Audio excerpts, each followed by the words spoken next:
Does the new Audi S3 make the Golf R obsolete?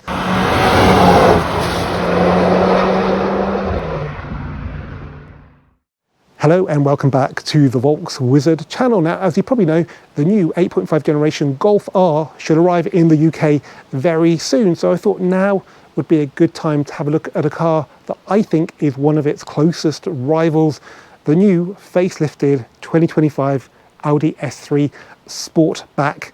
Now, for sure, the pre-facelift S3 wasn't a particularly strong rival for the Golf R. For a start, it was 10 horsepower and 20 newton meters of torque down, and more significantly, it still had the relatively inert Haldex rear differential when the Golf R had the all-new Magna torque vectoring rear differential, so it was hardly a level playing field. Well, now both cars can vector 420 newton meters of torque and boast 333 horsepower from their EA888 engines, so it's really hard to split them. And as you might have seen in my recent S3 spec and options video, it's actually quite hard to split them on price. Yes, the S3's on the road price is a good chunk higher than that of the Golf R, but because the S3 depreciates less, the PCP monthlies are as good as identical. So is there still a need to pay premium Audi cash for a car with the Volkswagen badge on its nose, even though it's pretty much identical? Does the new Audi S3 make the Golf R obsolete? Well, in today's video, we're going to find out by having a good look at the outside, the inside, and going for a drive. But before we do that, let's see how the new S3 stacks up on paper. Okay, so for the UK, we have two S3 models. We have the entry-level car, which is the S3 Black Edition. That's the car we have here. Basic price with metallic is £47,520 on the road. Then we have the Vorsprung, which is an extra £5,475. This car is £50,570 as tested because it has the £595 Navara Blue paintwork, and it has probably the more important £3,050 Tech Pack Pro. Now this gives you pretty much everything you get in the Vorsprung for £2,500 less, but it doesn't give you the carbon mirrors of the Vorsprung or the carbon inlays inside, and much more importantly, it doesn't give you the adaptive dampers, and you can't spec them as an individual option. So basically, if you want adaptive dampers, and I think you probably do, as I'll show you later when we go for a drive, then unfortunately you have to go for the Vorsprung. Under the bonnets, we have the identical EA888 Gen 4 engine to that in the Mark 8.5 Golf R. As I said earlier, it's got 333 horsepower and 420 newton meters of torque. And just like with the Golf, you can only have it coupled with a 7-speed dual clutch automatic gearbox. The big news, as I mentioned in the intro, is that this new S3 now has the torque vectoring rear diff, which previously was reserved only for the RS3, and that means now it's a complete match when it comes to hardware for the Golf R. But the performance figures are a little different because the S3 weighs a little bit more. So this is 1,610 kilograms versus 1,548 for the Golf, and that might explain why it's 0.1 of a second slower to 62 miles an hour. So this is 4.7 versus 4.6. This car will do 155 miles an hour limited, and that's a match for the base Golf R. But this car, being a Black Edition, is a much closer match for the Golf R Black Edition. And because that comes with the performance pack as standard, it gets a raised top speed limiter, and it will do 168 miles per hour.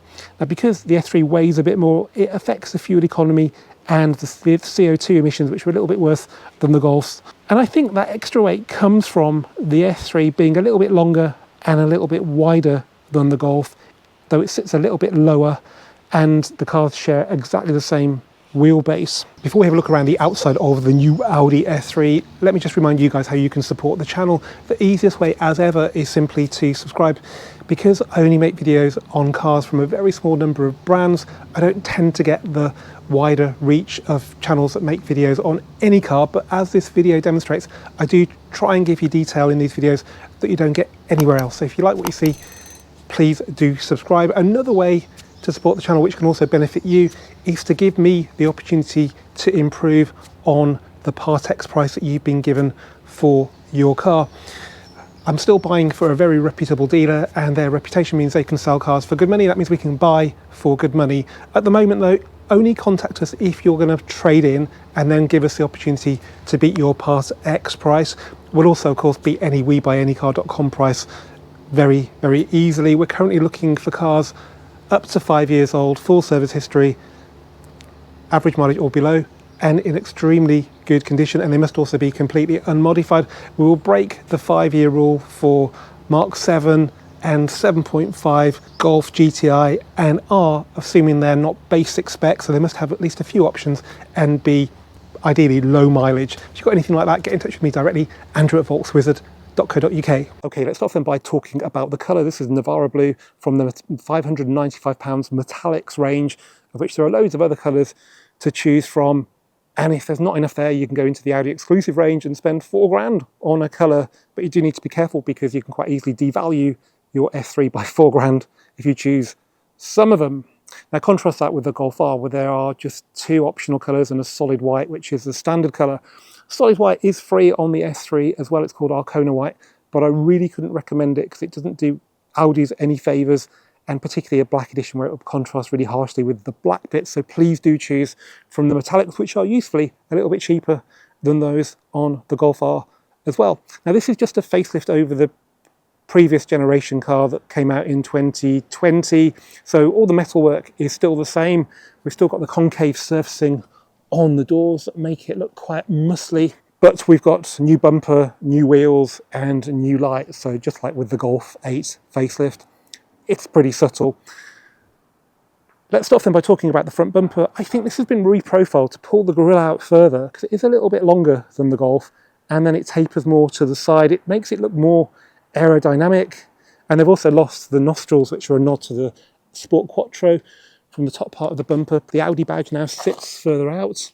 And speaking of grille badges, there is no grille badge. So this is the first time an Audi S3 has been produced without the grille badge. Now I like debadging, but I quite like to have the choice of whether I do that or not. Let's just have a look at the redesigned grille then. So it's now gloss and matte plastic, and it looks okay, but this press car's been polished in the press garage, and there's sort of wax on the matte black plastic that's going to be hard to get off. That's not a problem on the Golf R, because the front end of the new one is completely gloss black. Headlights. So these are the LED matrix headlights, and they're very similar to the standard LED headlights. This car's got the Tech Pack Pro, which we'll talk about later. The only difference is you have LED matrix main beam, which means it will just take out the LEDs that are blinding oncoming traffic and leave the rest of it active. And that's a really cool function. But to look at, they look very similar to the normal headlights. Okay, let's move down to the side of the car then. It's a very unadorned side. There's no badging, no mouldings. I tell a lie, there is this now on the B pillar telling you you have bought an S3. I think that's the only place apart from the rear badge where it says S3. There are new wheel styles. This is the standard black edition wheel. You can pay nothing extra and move to the Vorsprung wheel, which is a bit BBS inspired. Either way, they're 19-inch wheels, 8 inches wide, and they come with 235, 35, 19 tyres, either Goodyear Eagle F1 Super Sports, which we have on this car, or Bridgestone Potenza Sports. What's not immediately obvious is that the brakes have been upgraded. So we've gone from the 340mm brakes of the pre-facelift car, which was the same as the Mark 7 Golf R when that came out in 2014, to the 357mm two-piece discs, which we got with the Mark 8 Club Sport, Mark 8 Golf R. So these are really hardcore discs that will live up to track use. Being a black edition, we've got gloss black window surrounds, we've got gloss black mirror casings, gloss black sill extension. The windows at the back are pretty well tinted, which is probably a black edition thing as well. It always was on the older cars. Tailgate spoiler, nothing really too flashy. It's got a lower section in the middle there. And then at the back, well, there is quite a lot going on here. It's probably my favourite angle for the S3. So we've got some really cool LED rear lights. We've got 4 real tailpipes, which have been a trademark of the Audi S3 since the 8V generation. We've got a massive inlay now in the back bumper. Before, there wasn't an awful lot there. The RS3 had like an upper and a lower section. We've got the same design as the grille here. And then we've got a diffuser that looks pretty aggressive down there. And being a black edition, the tailpipe tips are in black chrome. That's interesting. The badges are no longer just black. I think they did that for a bit when they introduced it a few years ago. They've got a grey highlight on them, but actually they're mainly black. I think overall it's a very good looking car, and it's quite understated as well though, so it's pretty subtle. Right, now let's have a look inside. Now before we open the S3's door, I just want to say it sounds a lot nicer than the doors on a Golf 8 when you open and close them. That sounds like a Golf used to. And if you listen carefully, it sounds just like a Golf. The Golf 8 sounds a bit hollow in its mechanism, which is a little bit disappointing. Also, both cars have got this rough edge here on this sort of trim, which I think is probably worse on the Golf, but you touch that every time you get in the car.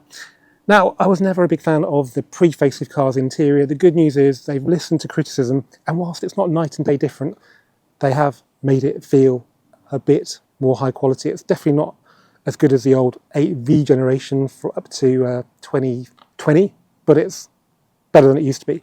Let's start off then with the door card. So it's pretty hard up here, but it's okay. Got this sort of aluminium trim here with ambient lighting. There is loads of ambient lighting, which does look really cool. We've got this microfiber inlay here with this pattern on it, which I really actually like a lot. That's good. Bit of padding there, bit of stitching there. Not a big fan of this plastic here. It looks a bit cheap and it is a bit rough on its edge.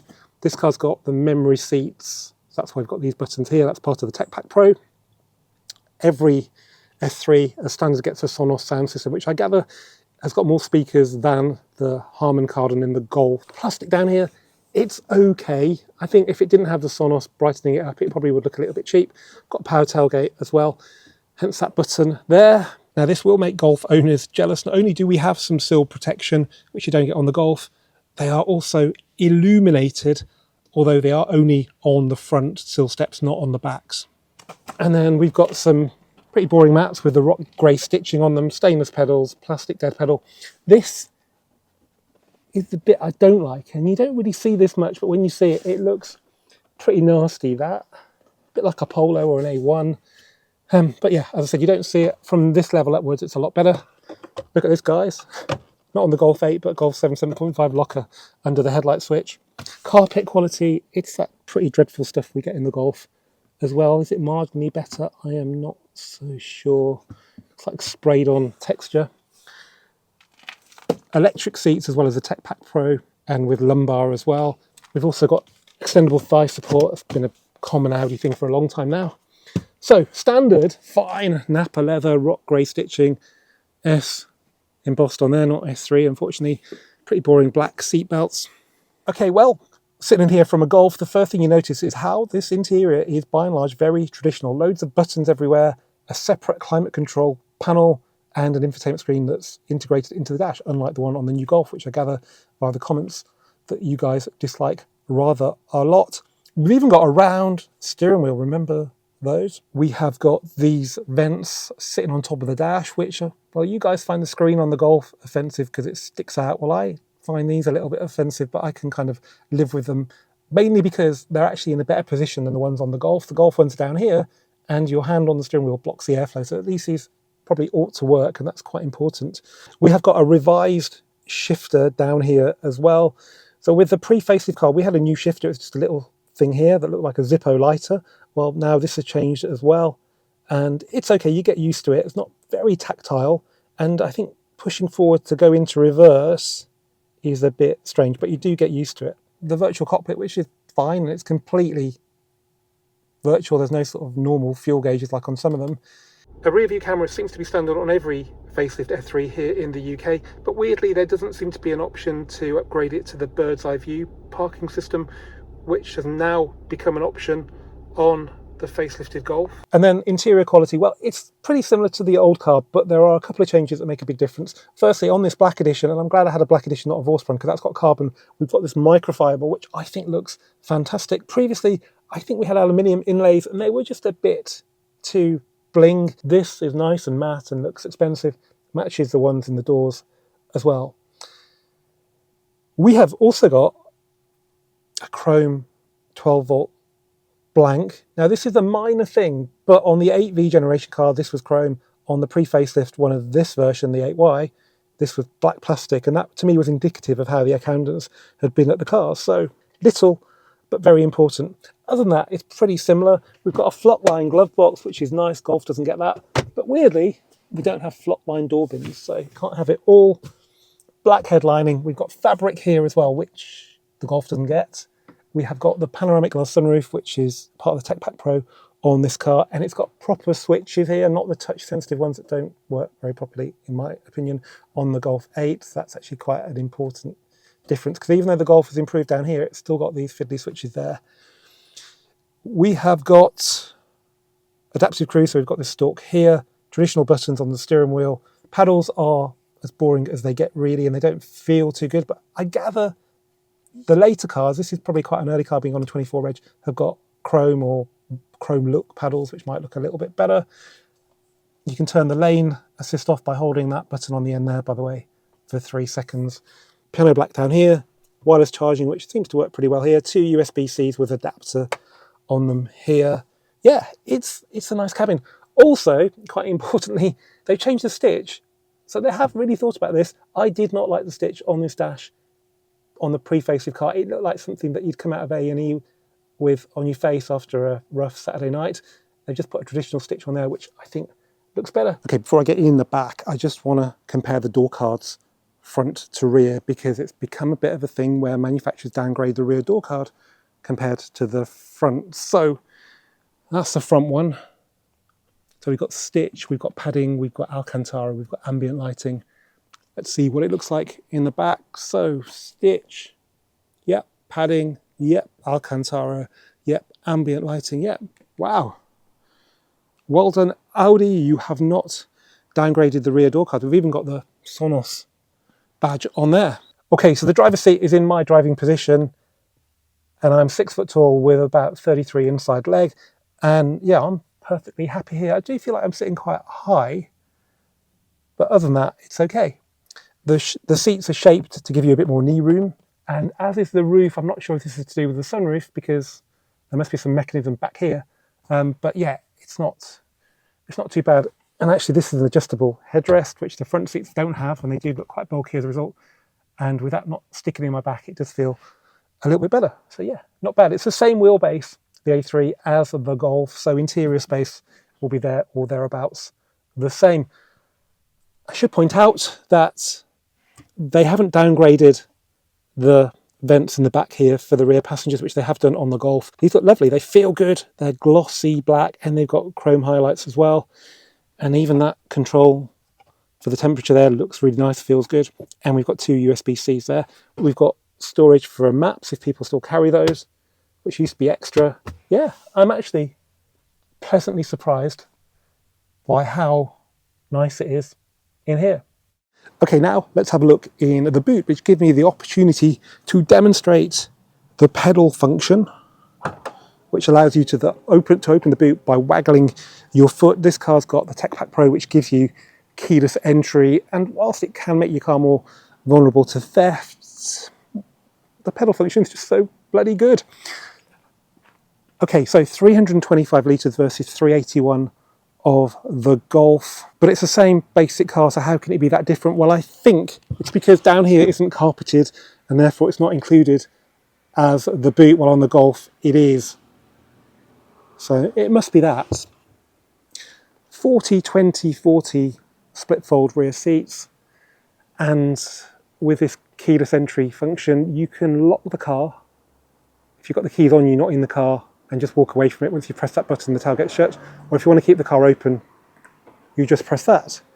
And we will keep it open so we can have a quick look under the bonnet. Oh, by the way, I should point out as well, quite unusually, keyless entry works on the rear doors as well. I don't think that's the case on the Golf. And that is a nice touch. While we're at it, even though you won't see the key very much, this is the key with S, not S3 on it. Not a bad key.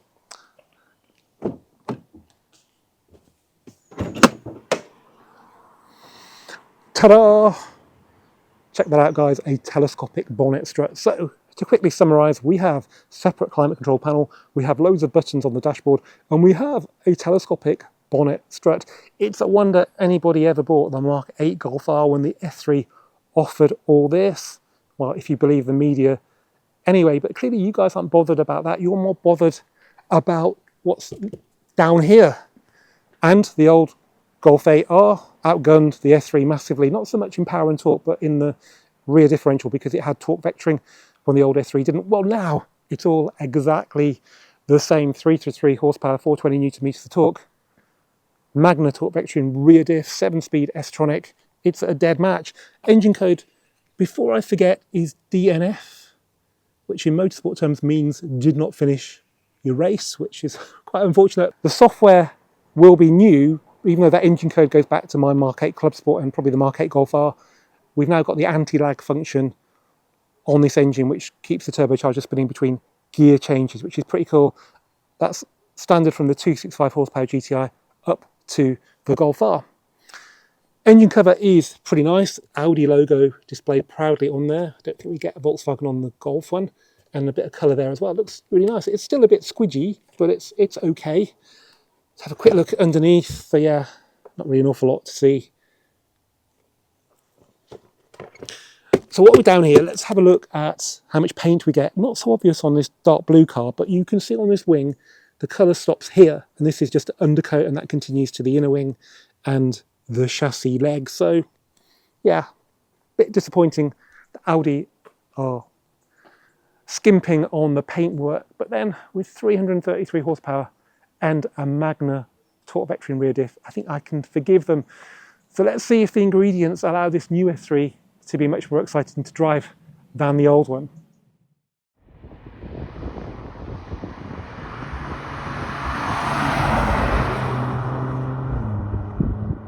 Well, welcome to the new Audi S3 Sportback Black Edition. So let's quickly talk about the driving modes. There are quite a few. Efficiency comes for auto, dynamic, individual. I'm just going to drive it in dynamic because we don't have adaptive dampers. We'll talk about that later. And in dynamic mode, it's pretty good. There's a bit of fake noise.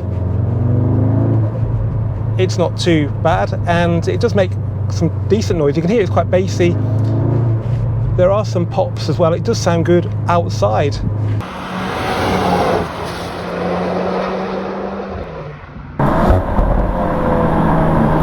One weird noise that it makes, which is cool, and I think I heard this on the 8.5 GTI as well, is that it does do a little dumpy noise, like a little whoop.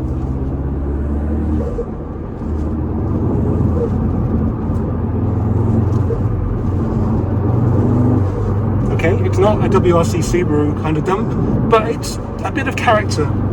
So we've got 333 horsepower, dead match for the Golf R, 20 years M, the new Golf R, 420 newton meters of torque. And importantly, we have the new anti-lag function on this engine, which I think goes all the way down the range to the GTI 265. And with this 7-speed DSG, it's just utterly seamless. Okay, the paddles are a bit rubbish, cheap black plastic, don't look good, but they also don't feel as good as the bigger ones on the Golf R. And I am told that this gearbox is quite clanky when you're manoeuvring, say for a 3-point turn. People who've been outside have told me that.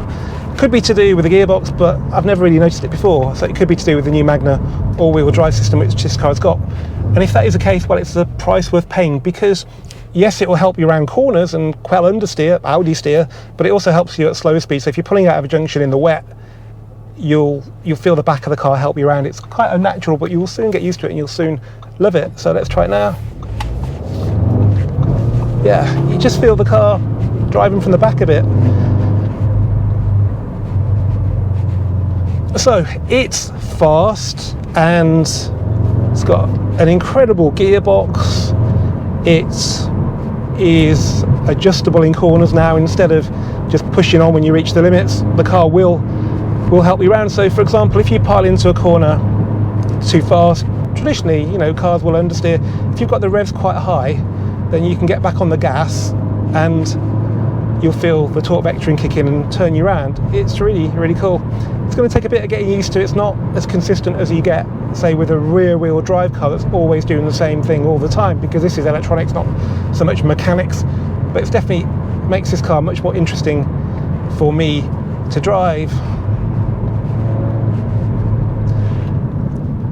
And as we go into a 30, let's quickly talk about the brakes. And the good news is, because the power has gone up, clearly it's gone into the threshold now of needing more braking. So these are very good brakes, and they'll probably stand up on track as well, because I drove my Mark 8 Club Sport on track and it was, yeah, no problems with the brakes at all.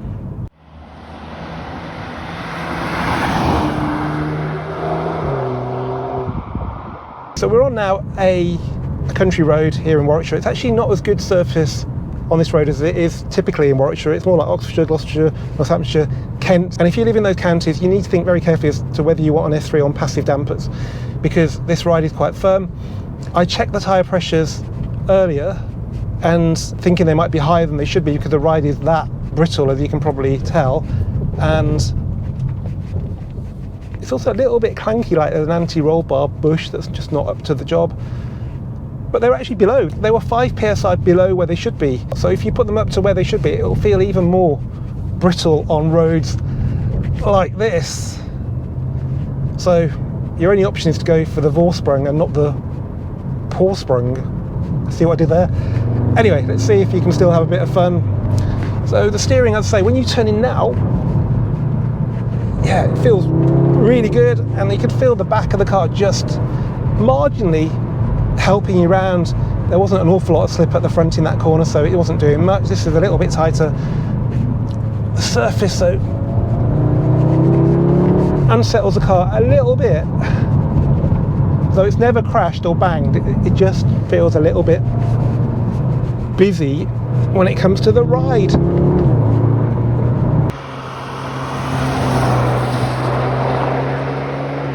But as long as you're not on too badly surfaced a road, i.e. in Germany where this car was probably developed, it feels mighty, really mighty. And yet it's so subtle and classy on the outside. It hasn't even got a grille badge. So which is it to be then, guys? The new Audi S3 Sportback Black Edition, or the new Golf R Black Edition? Well, let me explain to you why this time it's a much harder choice than it's ever been. Now, I've not driven the new 8.5 Golf R yet. That will happen this month, October, along with the new Club Sport and, actually more interestingly, the new GTE, which is quite different to the old one. So look out for that. But I'm pretty sure the driving experience will be very similar to that of the new S3.